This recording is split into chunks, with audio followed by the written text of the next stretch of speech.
11th class business studies chapter company का निर्माण formation of A company part number 2 हम start करें।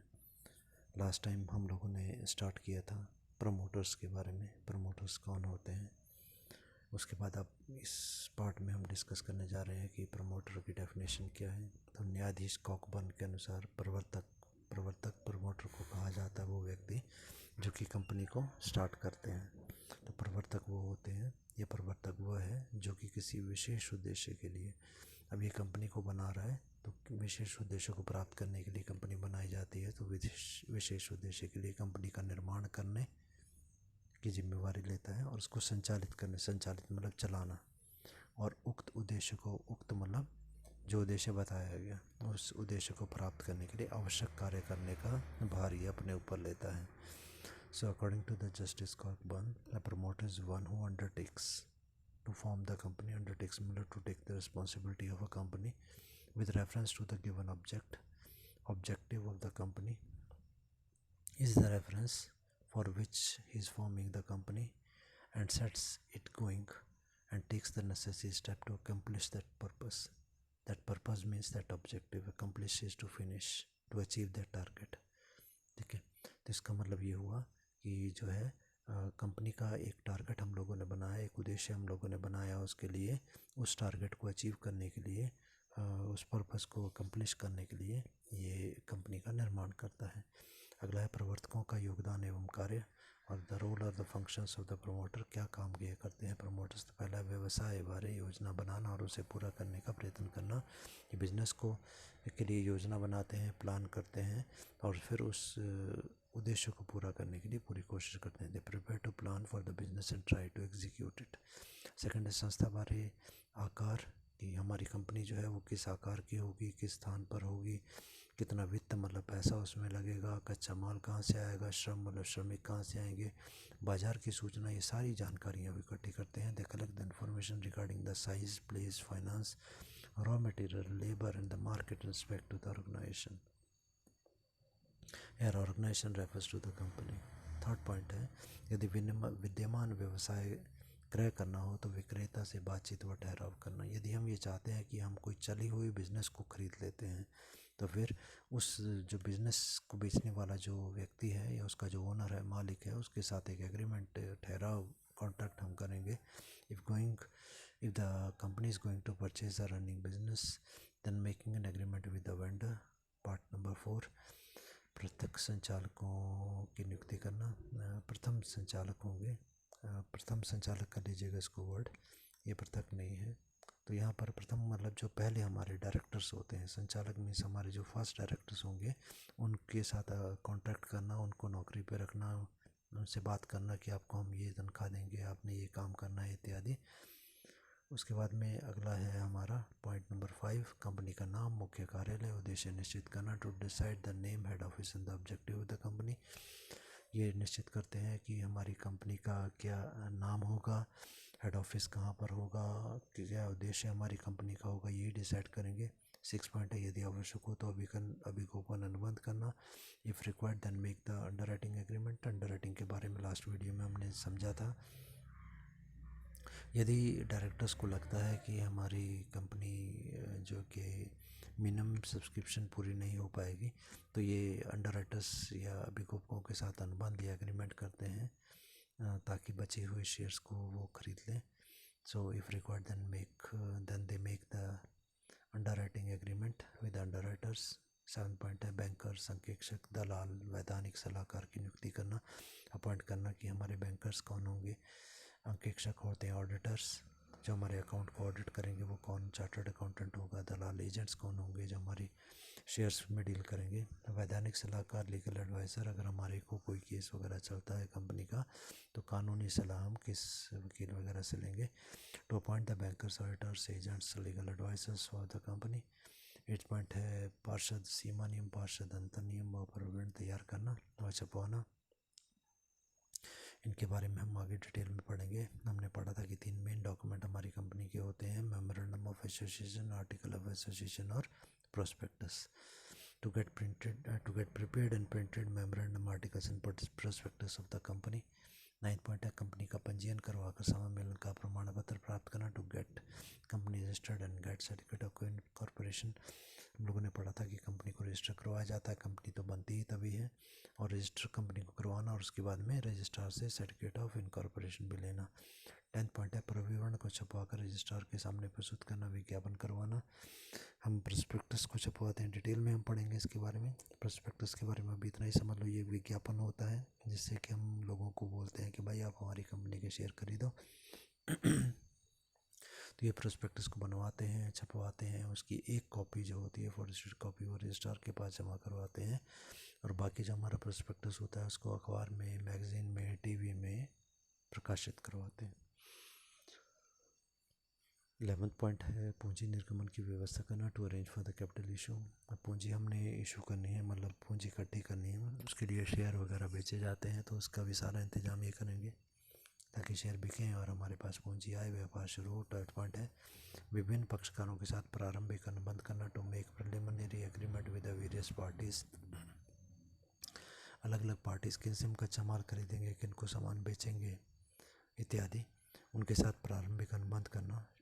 शुरू में उनके साथ हम एग्रीमेंट कर लेते हैं, बाद में जब मालिक आ जाएंगे तो वो डिसाइड करेंगे कि हाँ भाई जो एग्रीमेंट किया गया है उसको कंटिन्यू रखना है या किसी और कंपनी के साथ करना है। तो प्रारंभिक जो अनुबंध होगा वो ये करते हैं। 13 पॉइंट है कंपनी के लिए व्यापार प्रारंभ करने का प्रमाण पत्र प्राप्त करना। इसके लिए हम लोगों ने डिस्कस किया था कि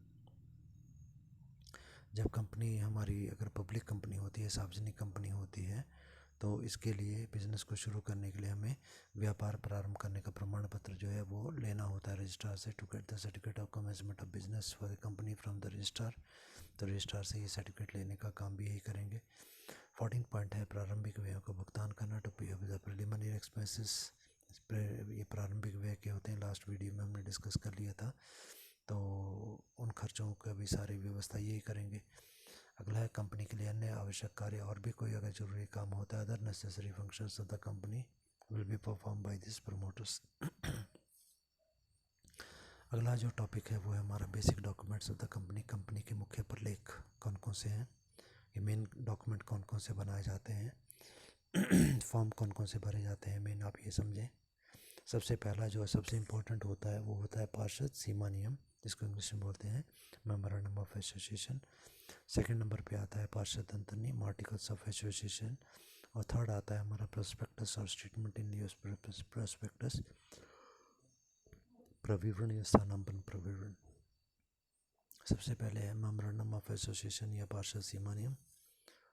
कंपनी का हम बोले रजिस्ट्रेशन के टाइम पर जो डॉक्यूमेंट दिए जाते हैं, रजिस्ट्रार के सामने प्रस्तुत किए जाते हैं, उनमें सबसे मुख्य डॉक्यूमेंट यही होता है। ये डॉक्यूमेंट हमारे को ये बताता है कि कंपनी का क्या अधिकार है, कंपनी का क्या क्षेत्र है, मतलब क्या काम करेगी, हमारे जो शेयर होल्डर्स होंगे, मालिक होंगे, उनका दायित्व की सीमा क्या होगी। कंपनी कोई भी ऐसा काम नहीं कर सकती है जो कि मेमोरेंडम में वर्णित नहीं है। जो मेमोरेंडम में लिखा गया वही कार्य करना है, इसके बाहर कोई भी कार्य नहीं करना है। अगर कंपनी मेमोरेंडम के अलावा और कोई कार्य करती है तो वो सारे कार्य जो हैं व्यर्थ माने जाते हैं, वॉइड माने जाते हैं। ये बहुत इंपॉर्टेंट एग्जामिनेशन के हिसाब से मेमोरेंडम ऑफ एसोसिएशन। डेफिनेशन इसकी करेंगे लॉर्ड केन्स के अनुसार पार्षद सीमा नियम एक कंपनी का चार्टर होता है, मतलब एक इम्पॉर्टेंट डॉक्यूमेंट होता है। वह अधिनियम के अंतर्गत, अधिनियम मतलब इस कानून कंपनी एक्ट 2013 के अंतर्गत स्थापित कंपनी, जो कंपनी बनाएगी इस अधिनियम के अनुसार, उसके अधिकारों और सीमाओं को परिभाषित करता है कि हमारी जो कंपनी है उसके क्या अधिकार हैं और क्या उसकी सीमाएं हैं, क्या काम वो नहीं कर सकती। So according to Lord Keynes, the memorandum of association of a company is a charter. Charter means it's a document that defines the limitations. Defines means it explains the limitations of the powers of the company. Limitations means what company can't do. Limitations of the powers of the company established under the act. Established means started under this act or incorporated into this act. So पार्षद सीमा नियम से बाहर किया गया कार्य, इस पार्षद सीमा नियम या मेमोरेंडम में जो कार्य बताए गए हैं उसके अलावा यदि हम कोई कार्य करते हैं तो उसे कंपनी के अधिकारों से बाहर या अल्ट्रावायर्स कहा जाता है। सीमा नियम में परिवर्तन करना सामान्यतः संभव नहीं होता, पहले तो बिल्कुल ही संभव नहीं था। 1980 के बाद इसमें कुछ छूट दी गई है, बहुत इमरजेंसी हो जाने पर इसमें चेंजेस होते हैं, अन्यथा नहीं होते। नेक्स्ट है पार्षद सीमा नियम का महत्व क्या है, importance of memorandum of association. महत्व में पहला दिया गया कंपनी का ये अपरिवर्तनशील charter, unalterable charter, charter means an important document होता है, सामान्यतः इसमें परिवर्तन नहीं किया जा सकता। सेकंड है समामेलन का आधार, बेसिस ऑफ इनकॉर्पोरेशन। समामेलन का आधार का मतलब ये हुआ, इनकॉर्पोरेशन मीन्स रजिस्ट्रेशन, कि कंपनी का रजिस्ट्रेशन ही इसी के आधार पर होता है। जब तक ये डॉक्यूमेंट जमा नहीं करवाएंगे बना करके, तब तक रजिस्ट्रेशन होगी नहीं। अगला हमारा है थर्ड पॉइंट, कंपनी के कार्य क्षेत्र की सीमा निर्धारित करना, कि कंपनी क्या कार्य कर सकती है क्या नहीं कर सकती, वो सीमा हमें ये बताता है। To determine the working limits of a company. Fourth point है अन्य व्यक्तियों से कंपनी के संबंध का निर्णायक। To determine the relation with the companies and other, ये दूसरे व्यक्तियों के साथ हमारी कंपनी का संबंध कैसे होगा, क्या हम ये कार्य बात उनसे कर सकते हैं, ये बात हम नहीं कर सकते। पाँचों पॉइंट है नाम, पता, उद्देश्य, पूंजी की सूचना। कंपनी का नाम क्या है ये बताता है, कंपनी का पता क्या है ये बताता है, किस उद्देश्य के लिए कंपनी बनाई गई ये बताता है। पूंजी की सूचना की कंपनी की पूंजी करनी है कितनी है वो हमें बताते हैं। Informs about the name, address and object in the capital of a company. अगला इम्पॉर्टेंट जो टॉपिक है एग्जामिनेशन में, बहुत छोटा टॉपिक और एग्जामिनेशन के हिसाब से इम्पॉर्टेंट है, पार्षद सीमा नियम की विषय सामग्री, subject matter of the memorandum of association. बहुत बार एग्जामिनेशन में क्वेश्चन पूछा गया कि पार्षद सीमा नियम या मेमोरेंडम ऑफ एसोसिएशन जो होता है उसमें लिखा क्या क्या जाता है। So first one is name of a company, company का नाम क्या होगा। कंपनी कोई भी ऐसा नाम नहीं रख सकती जो पहले वाली किसी और कंपनी से मिलता जुलता हो, या फिर जिसे केंद्रीय सरकार द्वारा अनुचित बोला गया हो कि आप ये नाम नहीं रख सकते। जनता को धोखा देने वाला नाम भी है कंपनी नहीं रख सकती।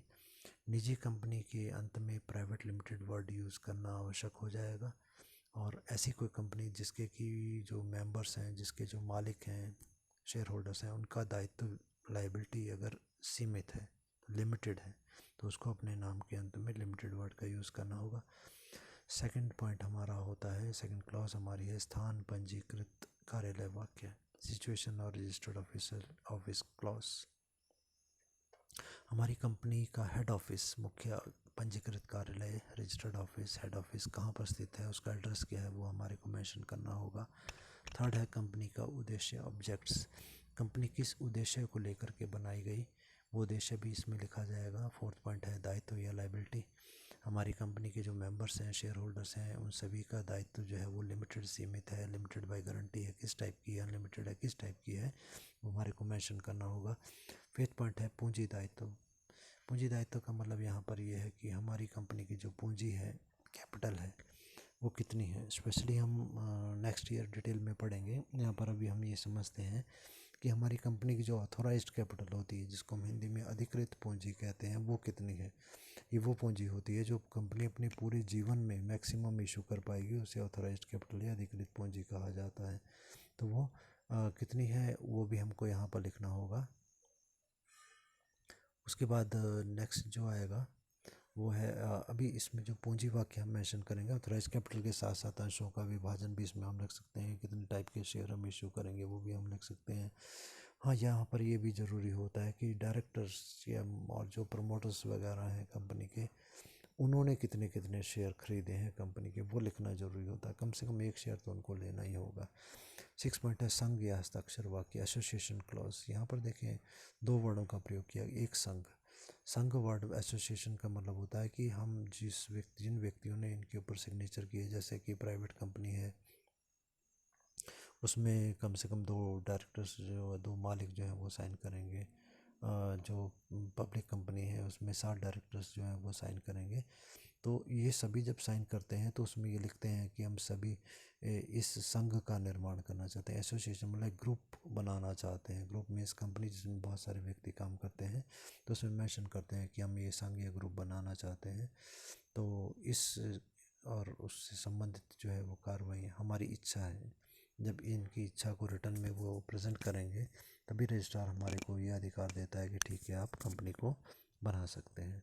तो ये इम्पोर्टेंट डॉक्यूमेंट है हमारा फर्स्ट। उसके बाद सेकंड डॉक्यूमेंट हमारा जो आता है ये बहुत इम्पोर्टेंट है, पर ये मेमोरेंडम से नीचे होता है, इसका नाम होता है पार्षद अंतर्नियम और आर्टिकल्स ऑफ एसोसिएशन। तो ये मेमोरेंडम का सहायक या हेल्पिंग हैंड होता है ये। मेमोरेंडम के द्वारा जो उद्देश्य बताया गया था उसको पूरा करने के लिए और हमारी कंपनी है जो उसके काम को सही प्रकार से सुचारू रूप से चलाए रखने के लिए कुछ नियम या उपनियम बनाए जाते हैं। तो कौन कौन से नियम या उपनियम हमने बनाए हैं, उन नियमों को हम यहाँ पर लिखते हैं आर्टिकल्स ऑफ एसोसिएशन में। तो भारतीय कंपनी अधिनियम धारा 2(5) के अनुसार अंतर्नियमों का आशय, अंतर्नियम मीन्स आर्टिकल्स ऑफ एसोसिएशन, आशय मीन्स मीनिंग, कंपनी के ऐसे पार्षद अंतर्नियम से है जो इस अधिनियम मीन्स सेक्शन कंपनीज एक्ट 2013 या पिछले कंपनी अधिनियम जैसे कि 1956 वगैरह थे, उनके अनुसार मूल रूप से बनाया गया था। मीन्स उस टाइम पर हमने इसको बनाया था, फर्स्ट टाइम बनाया था, तथा समय समय पर परिवर्तन किया गया। बनाया था तब जब इसको रजिस्टर करवाया गया था, परंतु जैसे हमको आवश्यकता पड़ी वैसे वैसे हमने इसमें थोड़े बहुत चेंजेस कर लिए। इसका मतलब सीधा सा ये हुआ कि इसमें चेंजेस किए जा सकते हैं आवश्यकता पड़ने पर। So definition about the articles of association according to the companies act 2013 section 2 subsection 5, articles means here articles of association, it means the articles of association of the company as originally framed. Originally means framed or prepared at the time of incorporation of a company, or as altered from time to time. Altered means changed from time to time in pursuance of any previous company law or of this act. Next हमारा है कि ये जो हमारा articles होना चाहिए ये printed होना चाहिए, छपा हुआ होना चाहिए। इसमें जो भी पॉइंट्स दिए जाते हैं पैराग्राफ फॉर्म में वो होने चाहिए। हर एक जो पैराग्राफ है उसमें सीरियल नंबर पड़ा होना चाहिए। जिन लोगों ने मेमोरेंडम ऑफ एसोसिएशन में सिग्नेचर किए हैं वो सभी व्यक्ति यहाँ पर भी सिग्नेचर करेंगे। ये जो बनाया जाता है आर्टिकल्स ऑफ एसोसिएशन हमारा, ये किसी विटनेस या गवाह के द्वारा टेस्टेड होना चाहिए, प्रमाणित होना चाहिए। इसके ऊपर पर्याप्त मात्रा में मुद्रा या स्टैंप जो है वो लगी हुई होनी चाहिए। निजी कंपनियों के लिए इसका बनाना बहुत ज़रूरी होता है, इसके बिना निजी कंपनी को रजिस्टर नहीं किया जाता। यदि हम बात करते हैं पब्लिक कंपनी या सार्वजनिक कंपनी की, तो उसमें कंपनीज एक्ट जो है उसके अनुसार एक आर्टिकल्स ऑफ एसोसिएशन बना हुआ है कंपनी एक्ट के अनुसार। वो जो बना हुआ आर्टिकल है वो है शेड्यूल 1 परिशिष्ट प्रथम में सारणी F में दिया गया, टेबल F में दिया गया। तो हम लोग यदि अपना आर्टिकल नहीं बनाते हैं तो शेड्यूल 1 टेबल F को हम फॉलो कर सकते हैं कि उसमें जो नियम बनाए गए वही कंपनी के नियमों को हम फॉलो कर रहे हैं।